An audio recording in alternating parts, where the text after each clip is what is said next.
आखिर मोदी जी क्या करने गए इजराइल? घबराना नहीं है, लेकिन बहुत ज्यादा घबराया जा रहा है पाकिस्तान के अंदर। सुना है कोई हथियार वथियार ले रहे हैं पाकिस्तान के लिए, डर लग रहा है क्या? पाकिस्तान के लिए अगर आपको हथियार लेना पड़े तो फिर आपके पास सोचने समझने की क्षमता नहीं है। Pakistan is not a case of और Pakistan not a case to be solve through weapons.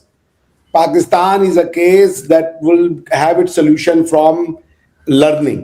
वो पाकिस्तान को आप तलवार से नहीं हरा सकते, क्योंकि पाकिस्तान तलवार से हारने का खेल नहीं है। तो मुझे नहीं लगता कि पाकिस्तान के लिए आपको कोई ऐसा अपना डिफेंस करना है, वो आपकी जरूरी है, वो आप करें, अपने आप को मजबूत रखें। बट पाकिस्तान स्पेसिफिक कोई वेपन नहीं हो सकता, क्योंकि उसकी आवश्यकता नहीं है। पाकिस्तान इज लाइक अ फूल जो कि जिसके हाथ में तलवार है वो अपनी गर्दन खुद ही काटेगा एक दिन। आई डोंट थिंक कि पाकिस्तान के लिए कोई चिंता की बात है। हाँ, पाकिस्तान की वजह से कुछ लोगों की जानें जरूर जा सकती हैं, बिकॉज कि वो इस तरीके की एक्टिविटी में कर सकते हैं। When I say Pakistan, I do not mean all the people of Pakistan. There are some very good, sensible, nice human beings in Pakistan जो बहुत अच्छे लोग हैं। सर, आप पाकिस्तान से बाहर निकल आइए और इजराइल चले जाइए, वहां से जाके हमें बताइए कि मोदी जी फिर वहां करने क्या गए। जी, जो मेरी अंडरस्टैंडिंग है कि बहुत क्रूशियल है इस समय मोदी जी का वहां जाना, क्योंकि अगर आपने मोदी जी के बारे में नोटिस किया तो ही was conspicuously absent from board of peace. Board of peace में मोदी जी कभी नहीं गए, और ना ही बोर्ड ऑफ पीस में नेतन्याहू की कोई पार्टिसिपेशन हुई। Board of peace was made a one man show of mister Donald Trump. तो बोर्ड ऑफ पीस, भारत के बिना बोर्ड ऑफ पीस की कल्पना नहीं की जा सकती। आप लोग वहां कितनी भी संख्या में चले जाएं, क्योंकि Israel board of peace is not the board of peace for Palestine, board of peace is for the peace of Israel. ये समझ लीजिए, board of peace is a mechanism to preserve, conserve and keep Israel intact in the land of West Asia. तो उसमें फिर जो पीछे की story है, अपार्ट फ्रॉम द ग्रेट जिसे कह लीजिए ग्रेट विजुअलाइजेशन जो क्रिएट करते हैं ट्रम्प साहब के, हाँ है तुम उठो, अब फ्रांस के राष्ट्रपति, यूके के राष्ट्रपति, पाकिस्तान के छोटू प्रधानमंत्री खड़े हो जाओ, ये सब जो वो करते हैं, उसके अलावा जो रियल सब्सटेंटिव टॉक है कि बोर्ड ऑफ पीस का फ्यूचर क्या है, बोर्ड ऑफ पीस कैसे काम करेगा। और आपको पता होगा कि ये जो हेक्सागन अलायंस की जो बातचीत हो रही है, उसमें भी इजराइल की जो इनिशिएटिव है वो भारत को लेकर के बहुत इंपॉर्टेंट है, ठीक है ना। तो अब ये जो हेक्सागन अलायंस है, it is going to be the future of West Asia's policy making, समझ रहे ना। तो अब जिसको आप कहते हैं हेक्सागन है क्या, तो ये बेसिकली मिडिल ईस्ट के अराउंड बना हुआ कई देशों का समूह होगा जो कि एक लाइक माइंडेड विजन रखते हैं, ठीक है ना। और उसमें इंडिया की बहुत इंपॉर्टेंट रोल है। सो हेक्सागन अलायंस में होगा कौन, अगर आप ये जानना चाहती हैं तो मैं बता दूं, भारतवर्ष, अरब नेशंस, वो इस्लामिक नेशन नहीं कह रहे हैं, ये आप लोग को सीखना पड़ेगा, Arab nations, African nations, Mediterranean nation जिनको ग्रीक और साइप्रस आप कहते हैं, और उसके बाद आपका जो है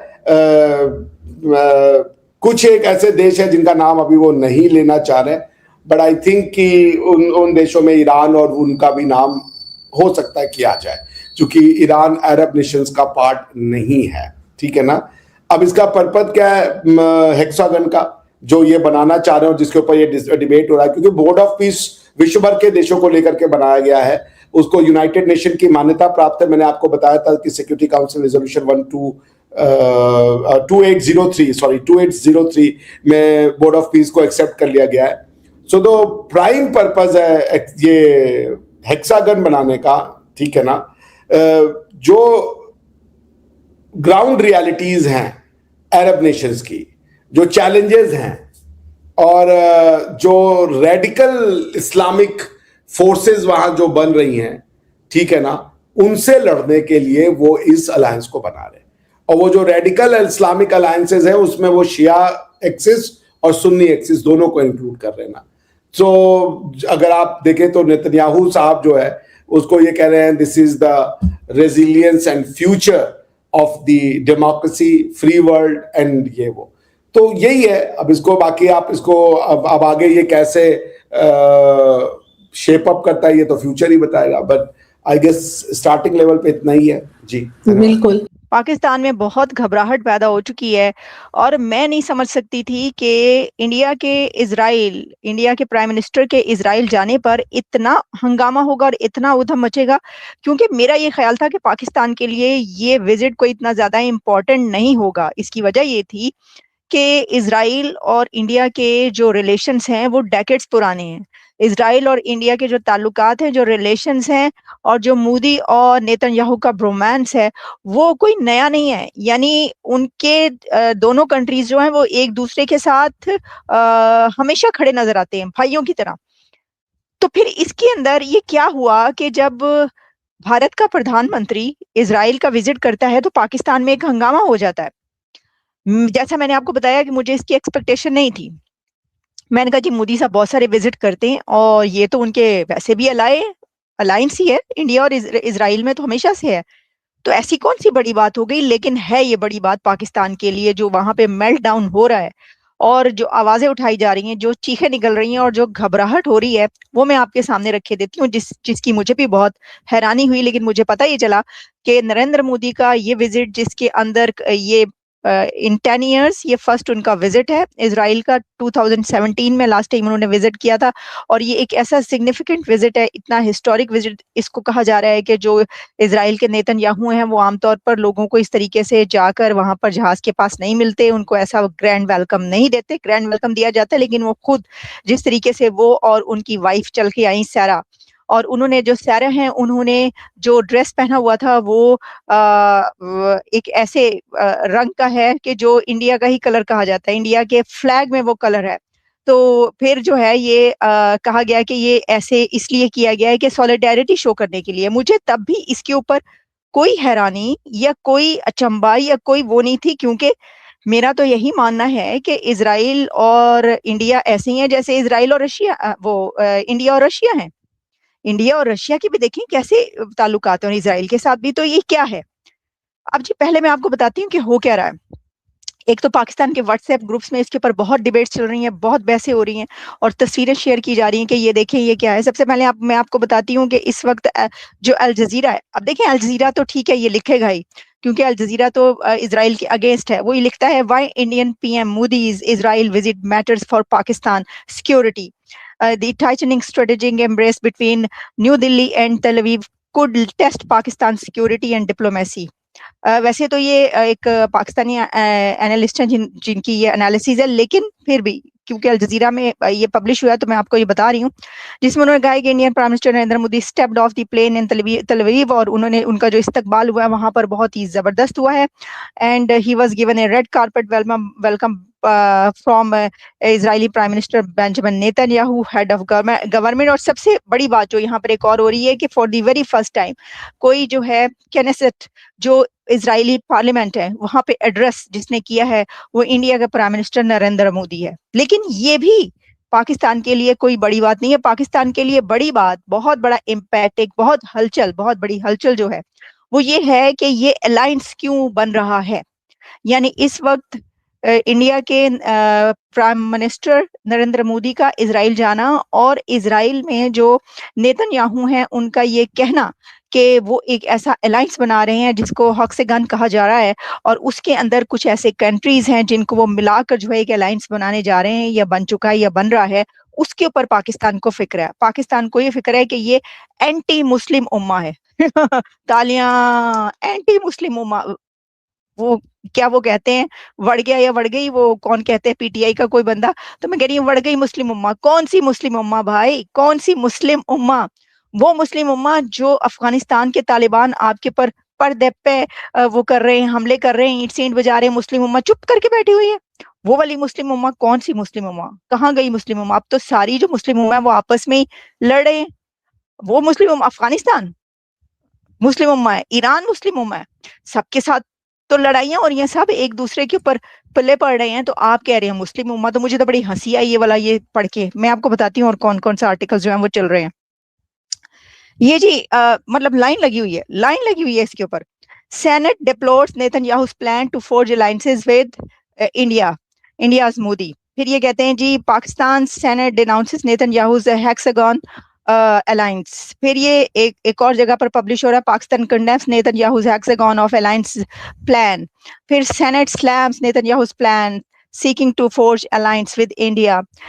और इसके अलावा जी बहुत सारी चीजें, वो ये कह रहे हैं थ्रेट टू मुस्लिम उम्मा है ये। This is unbelievable really. ये जो कोई और बात हो ना, आप ये कहें कि भाई आगे हम चल के उसके पर भी बात, कि भाई सिक्योरिटी की परेशानी है, हाँ हमें सिक्योरिटी का अपना फिक्र है, क्योंकि जो ये अलायंस बन रहा है वो पाकिस्तान की सिक्योरिटी के ऊपर किसी ना किसी तरह से उस पर जद पड़ती है। आप उसमें जा सकते हैं, आप उस पर डिबेट कर सकते हैं, आप सब कर सकते हैं, बता सकते हैं, उसको एग्री भी किया जा सकता है उसके ऊपर। लेकिन मुस्लिम उम्मा के खिलाफ, वो मुस्लिम उम्मा जो कि यूएई है और जिसकी $100 बिलियन से ज्यादा की ट्रेड है इंडिया के साथ और इजराइल के साथ, वो मुस्लिम उम्मा सऊदी अरेबिया जो अपना सबसे बड़ा जो अवार्ड है वो देते हैं उसको नरेंद्र मोदी को। सऊदी अरेबिया पे जब वो जाते हैं तो सऊदी अरेबिया का द हाईएस्ट सिविल अवार्ड दिया जाता है भारतीय प्रधानमंत्री नरेंद्र मोदी साहब को। आप कह रहे हैं मुस्लिम उम्मा, कि मुस्लिम उम्मा के लिए तो थ्रेट नहीं है, हाँ ये आप बना दे तो और है, पाकिस्तान के लिए थ्रेट अगर है तो उस पर आप बात कर सकते हैं। अच्छा जी, अब मैं आपको बताती हूँ कि आगे जो है वो क्या क्या चल रहा है और क्या क्या नहीं चल रहा। हाँ जी, पाकिस्तान मुस्लिम उम्मा concern over Israel's hexagon alliance plan with India. Head of Indian prime minister Narendra Modi जो है वो जाने से पहले ये बातें शुरू हो गई थी। अच्छा, फिर इसके ऊपर जी ये आ रहा है जो इसमें बताया जा रहा है, जो मैंने आपको वो बता दिया इसका जो लिखा है अल जजीरा ने। डॉन क्या लिखता है, डॉन भी वही लिखता है, senate deplores Israel's plan to ally with India. फिर और बहुत सारी ऐसी जो है ये हो रही हैं, बहुत सारे आर्टिकल्स हर जगह पर ये पब्लिश हो रहा है। अब देखें ये अलायंस क्या है। अलायंस ये है कि वो ये कह रहे हैं कि ये एक एजेंडा, इसका एजेंडा क्या है कि भाई जो इजराइल है वो अपनी सोच रखने वाले जो कंट्रीज हैं, यानी कि जैसे आप कहते हैं एक सोच रखने वाले मुस्लिम उम्मा है, जो कि है ही नहीं, जो कि बिल्कुल गलत है। मुस्लिम उम्मा के कंट्रीज में एक सोच है ही नहीं। अब तो जो सऊदी अरेबिया और यूएई हैं उनके बीच में भी भाई क्या क्या कुछ हो रहा है, लड़ाइयां हो रही हैं। अच्छा, ये जी कुछ कमेंट्स आ रहे हैं, हमने कहा जरा इसके ऊपर भी कर दें, हम आपको बता दें, कमेंट भी साथ साथ आपको दिखाते जाते हैं। तो वो ये कह रहे हैं कि ये इजराइल ने अपने साथ साइप्रस, ग्रीस, इंडिया, कुछ और कंट्रीज ऐसे हैं उनको मिलाना है, और वो जो है एक अलायंस जो बनेगा वो पाकिस्तान और जो मुस्लिम कंट्रीज हैं उनके लिए बड़ा एक खतरा होगा। जबकि इसके ऊपर ना यूएई बोल रहा है, ना सऊदी अरेबिया बोल रहा है, ना टर्की बोल रहा है, ना कोई और बोल रहा है। हालांकि टर्की जो है उसको उसके खिलाफ तो इजराइल बड़े खुलखुला के बोलता है, लेकिन ईरान भी नहीं, कौन बोल रहा है। तो पाकिस्तान ये कह रहा है कि मुस्लिम उम्मा, लेकिन क्योंकि इसके अंदर इंडिया शामिल है, क्योंकि ये जो अलायंस है इजराइल का जो नेतन्याहू अलायंस बना रहा है वो क्योंकि इंडिया के साथ है, इसलिए ज्यादा परेशानी है। अच्छा, उसमें एक और चीज है वो भी मैं आपको बताती हूँ। उसके अंदर ये भी है कि कहा यह जा रहा है कि जो इजराइल है वो इंडिया को वेपन्स देने लगा है। अच्छा, वो वेपन्स भी कौन से कि दूर मार करने वाले जो हैं वो मिसाइल्स और इस तरह की चीजें जो है वो कही जा रही हैं। तो उसके अंदर जो है ना, उसकी वजह से ही ज्यादा परेशानी है कि भाई ये जो है ना, ये तो अगर इन्होंने हथियार ये वाले दे दिए तो फिर तो पाकिस्तान के लिए बड़ी परेशानी हो जाएगी। अगर तो आप ये कह रहे हैं कि भाई इजराइल क्योंकि उसने कोई प्लान बनाया और इंडिया जो है वो इजराइल से वेपन्स लेने लगा है या मिसाइल की खरीदारी करने लगा है और वो बहुत ही जबरदस्त कोई मिसाइल है, तो पाकिस्तान के लिए खतरा है, तो इस पे तो एग्री किया जा सकता है कि भाई आप ऐसा सोच सकते हैं। दोस्तों, प्रधानमंत्री मोदी इजराइल पहुंचे हैं, नेतन्याहू ने उनका ग्रैंड वेलकम किया है, लेकिन पाकिस्तानी पत्रकार जो हैं वो परेशान हैं और लगातार जो खबरें हैं वो पाकिस्तान से भी निकलकर आ रही हैं। ये इजराइल का जो दौरा है वो सिर्फ एक औपचारिक यात्रा नहीं है, ये एक बड़ा जियो पॉलिटिकल सिग्नल है। मोदी जी का स्वागत खुद प्रधानमंत्री बेंजामिन नेतन्याहू ने किया। दोनों देशों के बीच में रक्षा, टेक्नोलॉजी, साइबर सिक्योरिटी और मिडिल ईस्ट स्टेबिलिटी पर भी चर्चा हुई। सवाल ये है कि पाकिस्तान में इसको लेकर हंगामा क्यों है। देखो, इजराइल और भारत की जो पार्टनरशिप है पिछले कुछ सालों में काफ़ी मजबूत हुई है। Drone technology, missile defence systems, agriculture, innovation, इन सब में दोनों देश मिलकर काम कर रहे हैं। मिडिल ईस्ट में जो हालात हैं, जैसे गाज़ा क्राइसिस, रीजनल टेंशन जो है, अब ऐसे में भारत का इजराइल के साथ खड़ा होना एक रणनीतिक फैसला माना जाता है।